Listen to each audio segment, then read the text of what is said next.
Selamat pagi Bapak Ibu, Saudara dan Saudari.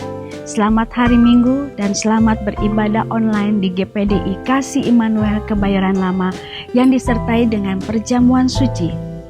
Puji Tuhan, saya percaya pagi ini kita semua dalam keadaan baik, sehat dan tetap semangat. Sebelumnya saya akan sampaikan jadwal kegiatan gereja kita dalam seminggu ke depan, yaitu yang pertama, setiap hari Selasa jam 7 malam ada ibadah online via Zoom Komisi Wanita Deborah. Yang kedua, setiap hari Jumat jam 7 malam ada ibadah online via Zoom dengan seluruh jemaat GPDI Kasih Immanuel.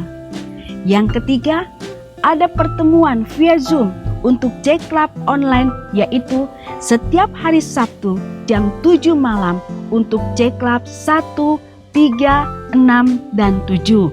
Juga setiap hari Minggu jam 6 sore untuk J-Club 2 dan 5. Dan jam 7 malamnya untuk J-Club 4. Dan yang terakhir, untuk anak Super Kid setiap hari Minggu jam 9 pagi untuk kelas babies melalui channel YouTube J-Club Community. Untuk kelas junior, ibadah online jam 10 pagi melalui via Zoom. Demikian pengumuman yang dapat saya sampaikan. Kami mengundang seluruh jemaat untuk bergabung dan berkomitmen dalam setiap pertemuan sehingga kita bisa saling menguatkan satu sama lain dan mempererat kebersamaan. Puji Tuhan. Mari sama-sama kita berdoa. Bapa yang dalam surga, di dalam nama Tuhan Yesus Kristus, kami bersyukur dan berterima kasih karena pagi ini Tuhan telah memberikan kami waktu yang baik untuk kami beribadah kepadamu walaupun secara online di rumah kami masing-masing. Tapi kami percaya kuasa-Mu, kuasa Roh Kudus-Mu ada bersama dengan kami, membangkitkan iman kami dan memberikan kekuatan di saat kami mendengarkan firman-Mu. Terima kasih Tuhan, kami siap memulai ibadah kami pagi ini dengan pujian dan ucapan syukur hanya di dalam nama-Mu saja Tuhan Yesus Kristus. Haleluya. Amin. Mari kita siapkan hati, pikiran dengan takut dan hormat kepada Tuhan. Tuhan Yesus memberkati.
Shalom, selamat pagi jemaat GPDI Kasih Immanuel. Saya berharap setiap saudara dalam kondisi yang sehat dan penuh damai sejahtera dalam kasih Tuhan Yesus Allah kita.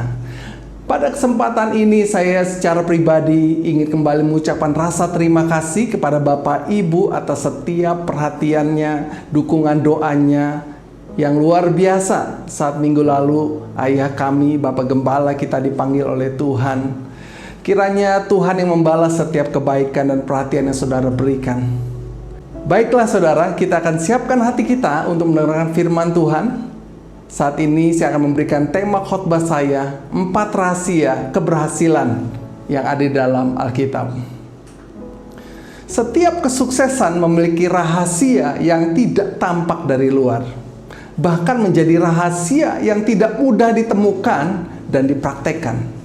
Bahkan sekalipun rahasia kesuksesan itu ditemukan, bahkan diketahui oleh publik, oleh banyak orang, Anda dan saya juga belum tentu bisa mengakses, mengalami kesuksesan yang sama.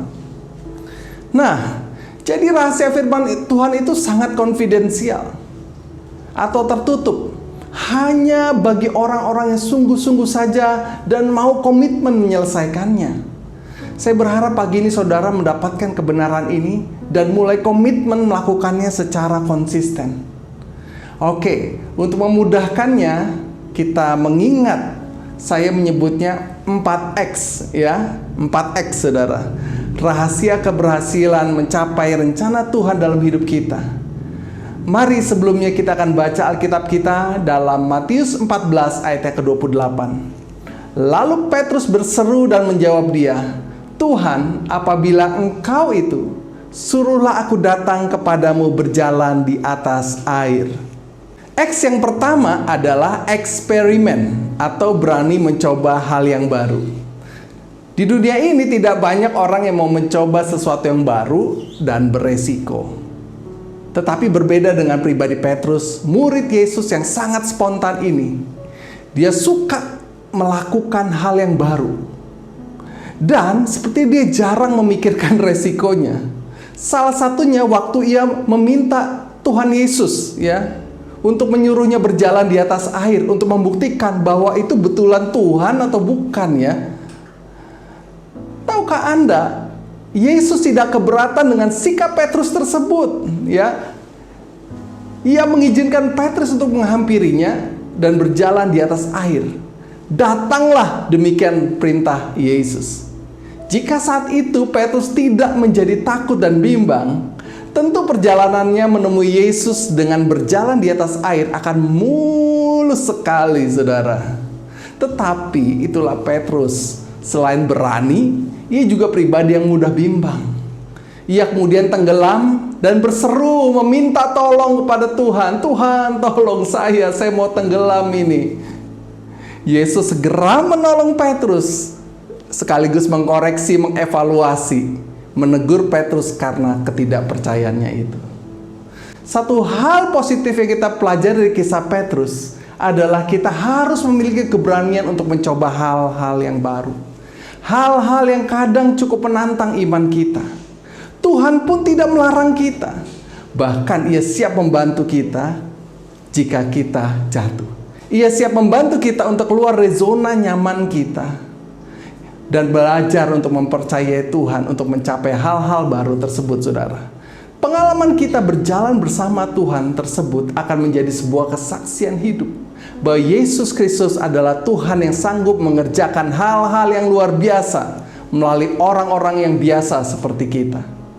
Bayangkan jika Petrus saat itu sama seperti murid-murid yang lain, tidak mau ambil resiko, mau main aman saja ya. Dia tidak mau mencoba hal-hal yang baru. Dia tidak mau mengalami pengalaman yang baru dengan Tuhan. Apa yang terjadi?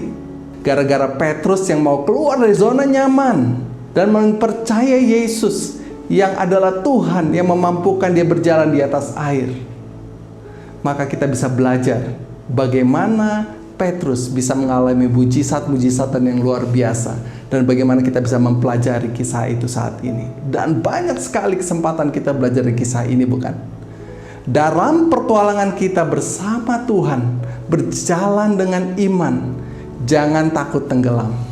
Percayalah, Tuhan selalu bersama-sama dengan kita dan siap menolong kita setiap saat. Beberapa hari yang lalu, ya, saya mendengar kesaksian suami istri dari Papua melalui Zoom. Mereka adalah suami istri yang melayani Tuhan. Suaminya sedang merintis pelayanan di Papua. Dan mereka terjerat hutang yang cukup besar buat mereka saat itu melalui hutang pinjol, pinjaman online yang marak belakangan ini. Karena sang suami baru merintis jemaat dan istrinya seorang pelatih vokal di Papua. Apa yang terjadi saat itu, saudara? Di zaman pandemik seperti ini, mana ada orang yang mau latihan vokal? Takut tertular, takut terkena COVID-19, saudara. Apa yang terjadi untuk memenuhi kebutuhan mereka? Mau nggak mau mereka harus meminjam. Ya, pinjaman yang paling mudah, yang paling cepat yaitu melalui handphone, pinjaman online. Langsung cair uangnya. Tetapi ada hal yang berbahaya di balik itu semua.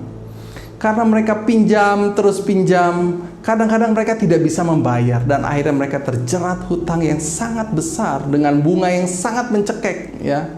Akhirnya mereka tidak sanggup lagi membayar. Saban hari debt collector datang untuk menagih, meminta uang untuk dibayar bersama bunga-bunganya yang sangat besar mencapai puluhan juta rupiah, saudara. Hamba Tuhan ini berseru kepada Tuhan. Sampai suatu kali, ya, hamba Tuhan ini melihat tayangan di YouTube kesaksian rekan saya, Ibu Christina, yang terlibat hutang dan bisa bebas. Dan mereka menghubungi kami. Dan secara luar biasa, ya, beberapa waktu kemudian kami mendengar kesaksiannya melalui Zoom bahwa mereka mulai bisa melunasi hutang-hutangnya. Tahu nggak kuncinya? Yang pasti bukan hanya berdoa, ya saudara. Suami istri ini mau bereksperimen, mau mencoba hal-hal yang baru seperti yang Petrus lakukan. Mereka tidak punya kemampuan untuk bikin roti. Mereka tidak punya latar belakang seorang pembuat roti hebat. Dan istrinya berusaha belajar membuat roti. Berkali-kali, ya, dalam kesaksiannya, itu roti bantet terus, dimakan keras. Mana ada yang mau beli roti bantet, saudara? Berkali-kali bantet terus rotinya. Apa akibatnya, saudara? Dia stres, gak bisa, saya gak bisa Tuhan, sampai dia menyerah. Tuhan tolong, sekali ini Tuhan pimpin saya supaya rotinya tidak bantet. Apa yang terjadi, saudara? Dalam percobaan yang terakhir, dalam percobaan yang membuat roti yang terakhir, rotinya mengembang, saudara. Wow, ya. Dia seperti sedang berjalan di atas air, sesuatu yang dia belum pernah coba sebelumnya. Dan akibatnya dia mampu menjual rotinya, ya Tuhan tolong, luar biasa, rotinya laku keras, bahkan institusi memesan roti dari mereka, ya. Ini semua karena apa? Karena dia mulai berani mencoba eksperimen hal yang baru. Oleh karena itu saya mendorong setiap kita untuk membuat project, ya, secara pribadi maupun kelompok maupun dalam keluarga, bikin project, ya. Kami di keluarga saya, ya, saya ada project dengan anak saya. Ya, yang paling kecil juga punya project, ya. Kenapa? Karena kita mau mengalami Tuhan. Kita nggak mau hanya berteori, supaya berani melangkah dulu. Entah mencoba belajar bikin kue. Saudara, mungkin ada yang menciptakan lagu, atau jualan online, atau membuat konten di YouTube. Jangan tunggu baru selesai kuliah nanti baru mau coba. Baru nanti kalau udah dewasa. Waduh, sayang saudara, waktu terbuang sia-sia. Lakukan sederhana dengan apa yang ada. Berani bereksperimen. Kata kunci untuk tahap yang pertama ini adalah berani gagal, saudara. Ya, kita harus berani gagal. Nah, X yang kedua apa? X yang kedua kita akan baca di dalam kitab Hakim-Hakim pasal yang ketiga ayat yang kedua. Maksudnya hanyalah supaya keturunan-keturunan Israel yang tidak mengenal perang, yang sudah-sudah dilatih berperang oleh Tuhan. X yang kedua apa, saudara? Exercise atau latihan. Pada saat bangsa Israel mencapai tanah Kanaan, Wah, sudah enak saudara. Sudah di tanah yang penuh dengan madu dan susunya. Hidupnya bebas dari padang gurun. Tidak lagi hidup lantang luntung di padang gurun kepanasan saudara. Ya, tapi Tuhan izinkan mereka tetap ada masalah. Musuh-musuh tidak ditarik dari sekitar mereka. Bahkan ada bangsa-bangsa yang Tuhan biarkan untuk menyerang mereka. Mengapa? Karena Tuhan mau melatih umatnya untuk berperang seperti ayat yang kita baca. Tidak hanya menunggu berkat turun dari langit. Aduh Tuhan, kiranya Tuhan menolong, kiranya Tuhan menolong ya. Tahukah saudara, sejak kita lahir di muka bumi ini, dari saat kita masih kecil, Tuhan tidak ciptakan kita langsung bisa jalan, langsung bisa lari, langsung bisa naik sepeda, langsung bisa makan dan lainnya. Semuanya harus melewati proses exercise atau latihan. Hingga dewasa pun seperti itu. Pada masa pandemik seperti ini, Tuhan juga melatih saya. Banyak hal yang saya belum pernah lakukan sebelumnya. Salah satunya membuat YouTube channel, saudara. Ya, seperti yang saudara saksikan ini ada YouTube channel dan di Victory Church juga. Ya, YouTube channel kan mesti belajar syuting khotbah. Lighting gimana yang cocok ya supaya tidak ada bayangan di belakang saya. Itu banyak banget PR-nya. Gimana cara mengedit video? Gimana caranya supaya bisa bagus tampak di YouTube? Awalnya apa? Takut gagal. Takut tidak ada yang nonton. Takut dibilang jelek. Takut dan takut dan takut. Tetapi saya mau berani eksperimen mencobanya, mengambil tanggung jawab, dan terus latihan. Bahkan saya mulai melatih anak saya, ya, yang paling besar Daryl, untuk ikut bersama-sama, berlatih bersama-sama untuk bisa membantu pelayanan ini. Saya meyakini keluarga adalah tempat terbaik untuk bisa berlatih. Karena di sanalah kita mendapatkan rasa aman dan berani untuk gagal. Ya, kata kunci untuk tahap exercise ini adalah konsisten dan komitmen. Berikutnya, kita akan masuk X yang ketiga, yaitu apa? Experience atau pengalaman hidup. Saya akan bacakan ayatnya di dalam 1 Samuel 17 ayat 34 sampai 37. Tetapi Daud berkata kepada Saul, "Hambamu ini biasa mengembalakan kambing domba ayahnya. Apabila datang singa atau beruang yang merekam seekor domba dari kawanannya, maka aku mengejarnya, menghajarnya, dan melepaskan domba itu dari mulutnya. Kemudian apabila ia berdiri menyerang aku, maka aku menangkap janggutnya, lalu menghajarnya dan membunuhnya." Ayat 36. Baik singa maupun beruang telah dihajar oleh hambamu ini. Dan orang Filistin yang tidak bersunat itu, ia akan sama seperti salah satu dari binatang itu. Karena ia telah mencemooh barisan daripada Allah yang hidup. Pula kata Daud, Tuhan yang telah melepaskan aku dari cakar singa dan cakar beruang, Dia juga akan melepaskan aku dari tangan orang Filistin itu. Kata Saul kepada Daud, "Pergilah, Tuhan menyertai engkau." Ada pepatah mengatakan, pengalaman adalah guru yang sangat berharga. Dari kisah di atas, ya, persiapan Daud melawan Goliat tentunya, kita belajar apa yang membuat Daud diterima, terpilih menjadi kandidat yang mewakili bangsa Israel melawan Goliat. Apa itu? Satu hal itu apa? Experience. Pengalamannya yang membuat dia diterima. Pengalamannya saat melindungi domba menghadapi binatang buas seperti singa dan beruang. Jadi saudara, jangan anggap remeh setiap pekerjaan yang kita lakukan, walaupun hanya kecil seperti Daud, hanya menjaga 2-3 ekor domba. Tentu teori pendidikan hal yang tidak bisa diabaikan, tetapi tidaklah cukup jika hanya berpedoman pada pendidikan formal. Sehingga sangatlah beralasan mengapa setiap lowongan pekerjaan selalu disertai dengan status pengalaman kerja. Selalu ditanya pengalamannya apa, sudah kerja apa sebelumnya. Karena pengalaman adalah hal yang sangat amat penting, saudara. Oleh karena itu, ya, sekali lagi dalam keluarga kami saya mendorong untuk anak saya buat project di J-Club juga. Ayo buat project supaya dapat pengalaman untuk jualan online, biar tahu gimana rasanya cari uang seperti apa, tahu rasanya barang tidak laku itu seperti apa, tahu rasanya dimarahin sama customer itu seperti apa, tahu rasanya puas dan bahagia saat berhasil mencapai target apa yang kita inginkan. Itulah pentingnya mempunyai pengalaman. Kata kunci dari yang ketiga ini adalah praktek dan tidak hanya berteori. X yang keempat adalah expert atau menjadi ahli. Amsal 22 ayat 29. Pernahkah engkau melihat orang yang cakap dalam pekerjaannya?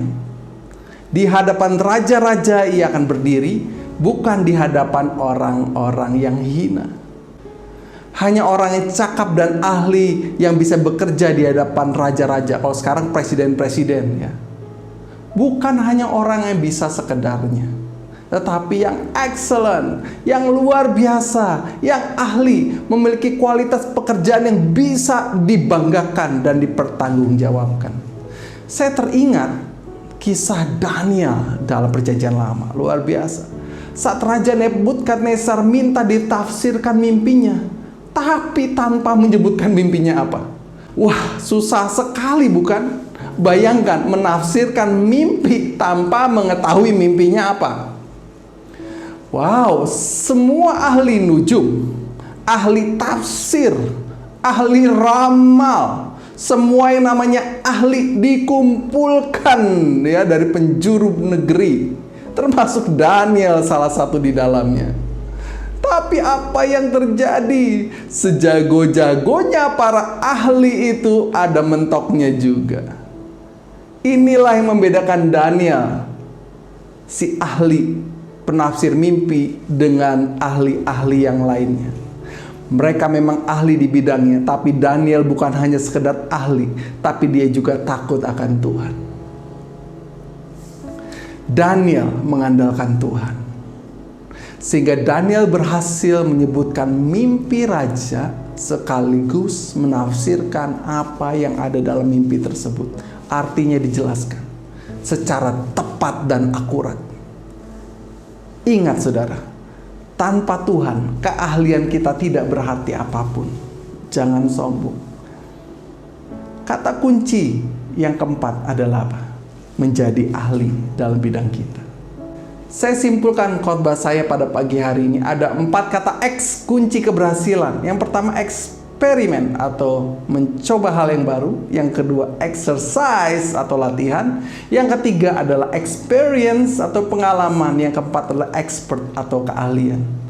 4 hal di atas sebenarnya ada praktek iman saudara, untuk mengalami terobosan keberhasilan dalam hidup kita. Memang bukan perkara yang mudah saudara. Ini bukan hanya khotbah mendengar seminggu sekali selesai, saudara. Saya mau beritahu saudara, kadang perlu waktunya belasan tahun untuk membangun 4 hal ini. Dan maaf sekali, rahasia ini tidak berlaku buat yang mau cepat, instan, yang tidak mau komitmen, yang cuma maunya seminggu sekali, bahkan seminggu sekali aja malas. Lupakan 4 hal ini saudara. Saudara tidak membangun apa-apa dalam hidup saudara. Di bagian akhir ini, mari kita baca Alkitab kita dalam Ibrani 12 ayat 22. Marilah kita melakukannya dengan mata yang tertuju kepada Yesus, yang memimpin kita dalam iman, dan yang membawa iman kita itu kepada kesempurnaan, yang dengan mengabaikan kehinaan, tekun memikul salib ganti sukacita yang disediakan bagi Dia, yang sekarang duduk di sebelah kanan tahta Allah. Tuhan ingatkan kita, apapun yang kita lakukan, 4 hal ini saudara, kita lakukannya dengan mata yang tertuju kepada Tuhan. Bukan ingin supaya cepat kaya, bukan ingin supaya cepat terkenal, bukan cepat diberkati, tetapi dengan mata yang tertuju. Tuhan ingin kita tertuju kepada Tuhan dalam apapun yang kita lakukan saudara. Biar pada pagi hari ini saudara, saya mau sharing ini dari hati saya. Saya rindu saudara tidak hanya banyak mendengar kiasan-kiasan di Alkitab yang indah, tetapi praktek. Kita ada di dalam ladangnya Tuhan. Kita menjadi berkat. Tahukah saudara, saya tidak menyangka hasil editing video yang kami lakukan itu bisa menjangkau ratusan ribu orang, saudara, bahkan jutaan. Dan dari situ banyak jiwa datang minta di mentoring, minta diajarin, minta dipimpin supaya mereka bisa menjadi pemenang. Oleh karena itu, saudara, pada pagi hari ini kita mungkin tidak tahu, tidak sadar bahwa apa yang kita lakukan tampaknya sederhana. Hanya merenungkan firman Tuhan setiap hari. Kita latihan, kita bereksperimen, kita terus bertumbuh di dalam iman, saudara. Tahukah saudara, yang kita lakukan bukan hanya sekedar hal yang sia-sia kalau kita melakukannya dengan mata yang tertuju pada Tuhan. Saya melihat di tengah-tengah kita, ya di jemaat, ada yang sedang berusaha kuliner, ada yang sedang berusaha untuk mungkin di kantornya, di proyek kantornya. Saudara mungkin ada kesaksian yang tadi saudara nggak bisa bikin kue, saudara harus belajar bikin kue, dan Tuhan mulai memberkati saudara. Kue saudara rasanya enak sekali. Karena apa? Itulah cara Tuhan untuk memberkati umatnya.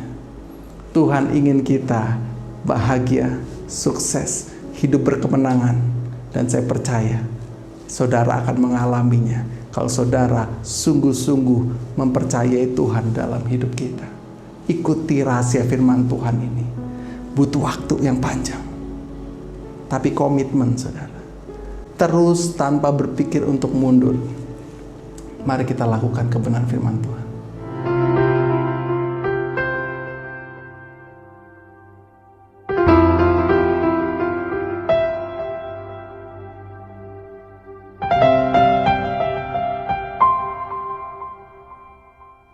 Baiklah saudara, kita akan melanjutkan dengan sakramen perjamuan suci, tapi sebelumnya kita akan berdoa terlebih dahulu. Tuhan Yesus, kami bersyukur Tuhan untuk kebenaran firman Tuhan yang kami sudah dengar. Dan sebentar lagi kami akan makan roti dan anggur, lambang tubuh dan darah Kristus. Kami berdoa biar perjamuan suci yang kami makan dan minum ini menjadi berkat buat kami. Hanya di dalam nama Yesus. Amin. Baiklah saudara, kita angkat roti. Saya akan bacakan firman Tuhan buat saudara. Sebab apa yang telah aku teruskan kepadamu, telah aku terima dari Tuhan, yaitu bahwa Tuhan Yesus pada malam waktu ia diserahkan, mengambil roti, dan sesudah itu ia mengucap syukur atasnya. Ia memecah-mecahkannya dan berkata, "Inilah tubuhku yang diserahkan bagi kamu. Perbuatlah ini menjadi peringatan akan aku." Percayakah saudara bahwa roti yang saudara pegang ini adalah tubuh Kristus, yang karenanya kita boleh diselamatkan, dan karena tubuh Kristus yang dipecah-pecahkan, kita boleh mengalami kebebasan, pemulihan dalam hidup kita. Mari saudara yang percaya, di dalam nama Tuhan Yesus kita makan dengan iman.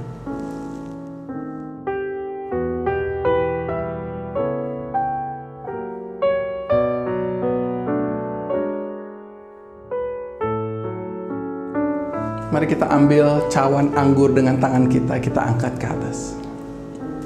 Saya akan bacakan firman Tuhan.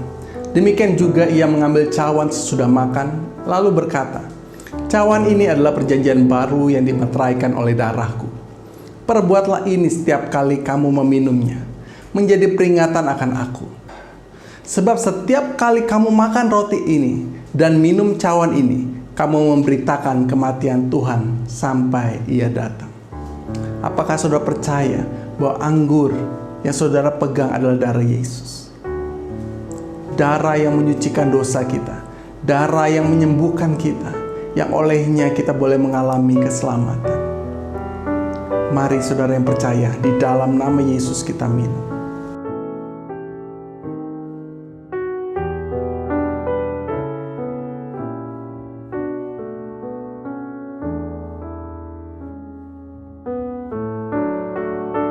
Baiklah saudara, di akhir ibadah kita akan berdoa bersama-sama. Dan saya percaya firman Tuhan yang kita dengar itu memberkati, menginspirasi hidup kita.